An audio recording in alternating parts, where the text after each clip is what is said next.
Funny enough, you should mention the polls. A fun thing happened today. One of the deputies of the Ukrainian parliament actually mock posted on social media a questionnaire of putting Zelensky against a mop in the presidential election. And you know what happened? The mop won 97% of the poll.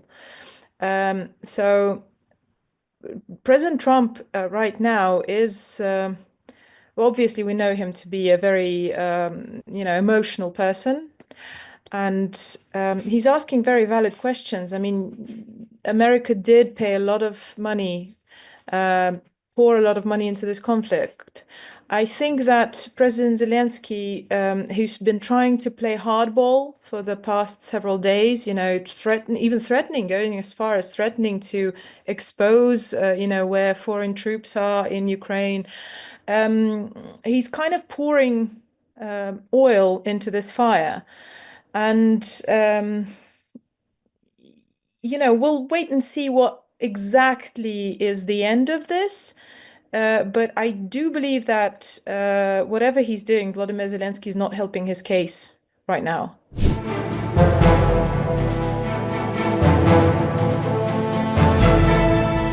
Oh, I think we have to wait until the actual in-person meeting of Vladimir Putin and Donald Trump, because we're forgetting there's another player in this game. There's Europe, and if Europe scrambles together and kind of puts its money together, they can prolong this period. Whether it's, the end game, we'll have to wait for that. But we're getting closer, you know.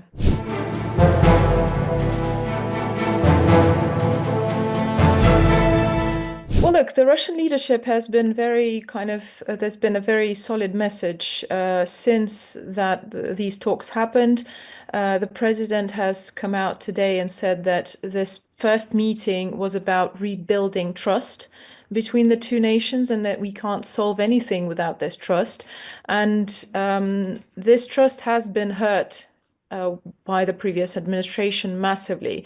So we now know that the two countries are gonna, Moscow and Washington are going to continue going forward to kind of stop any wrongdoing in terms of the diplomatic missions. They're gonna progress in establishing, putting diplomats in place, and because you know that the US has sent back to Moscow quite a few diplomats, Russian diplomats, and that hasn't helped either. So there has been progress, but it was just the first meeting. Again, I would kind of advise to keep an open mind as to, how fast things progress from now on. The president's spokesman has said that Trump and Putin it is still possible that they could meet until the end of February. They might meet later. So, a lot of attention, a lot of intrigue building up. We'll have to be patient.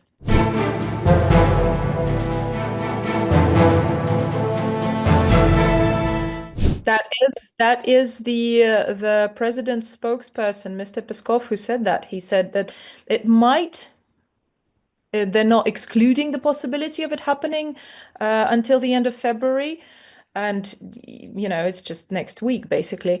But it could happen later.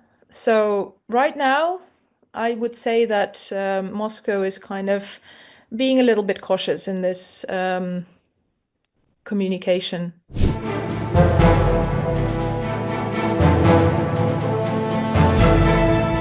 Well, I'm not sure if you've been following headlines today. I can tell you one thing that is very important is that the Russian troops have actually crossed the border into Ukraine in the region of Kursk. So that's a huge development for the battlefield.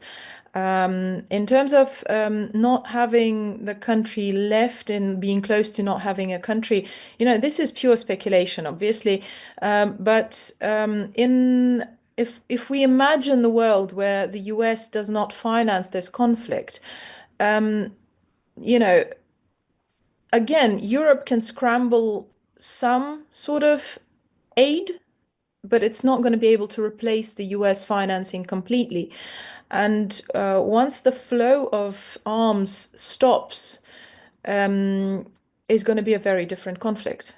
And, with all of the headlines that we've been seeing coming out of Ukraine, President Zelensky always speculating about, widening that window of age, conscription age, that men can be basically taken into the army younger, even younger boys. It doesn't look good. I hate to speculate, but it doesn't look good.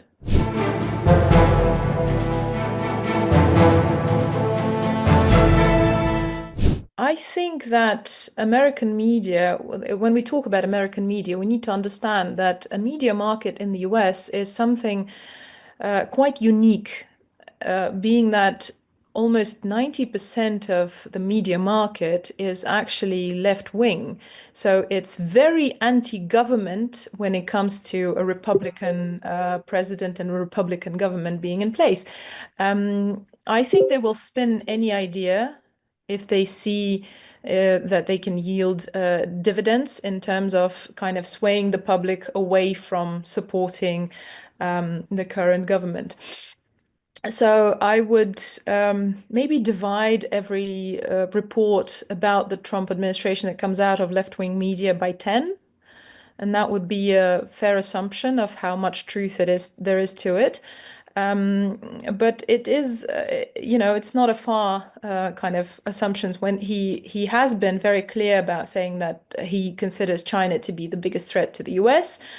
And in order to kind of uh, put a dent into this, I think that's a very fair shot, the media speculating about, kind of trying to pull Russia away from China. I think the BRICS nations have made it very clear by now, Russia and India having their relationship, Russia and China having their relationship, India and China having their own relationship. However difficult, it's still a relationship of two major players. And I don't believe that the liaisons and the relationships built within the BRICS bloc are as feeble and as easy to break